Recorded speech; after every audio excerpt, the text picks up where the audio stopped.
খুব ইচ্ছে করে তোমার সামনে জোর গলায় বলি, কেন বুঝলে না আমায়? দেখো, তোমার জন্য পাগলামি করা মানুষটা আজ কতটা নীরব হয়ে গেছে। জীবনে এমন একটা প্রিয় মানুষ থাকা উচিত যে বুঝবে আর বুঝাবে, কিন্তু কখনো ছেড়ে যাবে না। মিথ্যা তখনই জিতে যায় যখন সত্য বলা মানুষগুলো চুপ থাকে। ধন সম্পদ নয়, মানুষের জীবনে সবচেয়ে প্রয়োজন জিনিস হচ্ছে মানসিক শান্তি। সহজে পাওয়া জিনিসে মানুষের আগ্রহ একটু কমই থাকে, তাই নিজেকে সবার কাছে সহজলভ্য করবেন না।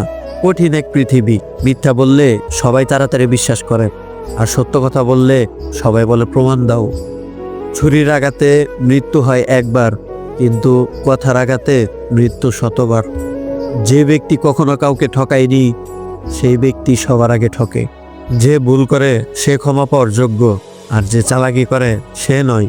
প্রত্যেক মানুষের জীবনেই কিছু কষ্টহীন শব্দ থাকে, যার সাক্ষী সে নিজেই। স্বার্থপর হওয়ার জন্য আপনাকে চালাক হতে হবে, কারণ বোকারা কখনো স্বার্থপর হতে পারে না। ভালো হওয়াটা জরুরি, প্রমাণ করাটা নয়। মাটির মানুষ হয়ে আগুনের মতো ব্যবহার করো, তাই না? মনে রেখো, আজ নয় কাল সে মাটি তোমাকে গিলে ফেলবে। মানুষকে অবশ্যই বিশ্বাস করা উচিত, কিন্তু তার আগে ভেবে দেখুন সে মানুষ কিনা। একজন সাহায্যকারী কখনো ঠকে না, আর একজন অহংকারকারী কখনো জিতে না। সময় সবচেয়ে দারুণ শিক্ষক, আবার সময় সবচেয়ে কঠিন বিচারক। পৃথিবীর সবচেয়ে সুন্দর প্রতিবাদ হলো চুপ থাকা। শুধু অ্যালার্জি থাকলেই মানুষের গা চলকায় না, কিছু মানুষের ভালো জিনিস দেখলেও অন্যের গা চলকায়। রাগ আর তুফান থেমে গেলে বোঝা যায় ক্ষতি কতটা হয়েছে। অতীত দিয়ে মানুষকে বিচার করবেন না, মনে রাখবেন মানুষ শিখে, মানুষ বদলায়, মানুষ এগিয়ে যায়। খারাপ সময় আসা ভালো, বাস্তব জীবনে কিছু সত্যের মুখোমুখি হওয়া যায়। সহজেই সবার সাথে মিশে যেও না, তুমি তোমার ব্যক্তিত্ব হারাবে। জীবনটাও একটা বইয়ের পাতার মতো, পরের পৃষ্ঠায় কি লেখা আছে কেউ জানে না।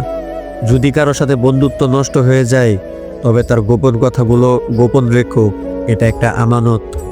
নিজের কথা গোপন রাখার অর্থই হচ্ছে নিজেকে নিরাপদ রাখা। মানুষের কাছ থেকে কোনো কিছু পাওয়ার আশা যত কম রাখবেন, দিন শেষে তত ভালো থাকবেন। জীবে হার না থাকা সত্ত্বেও মানুষের মন ভেঙে দেওয়ার শক্তি রাখে।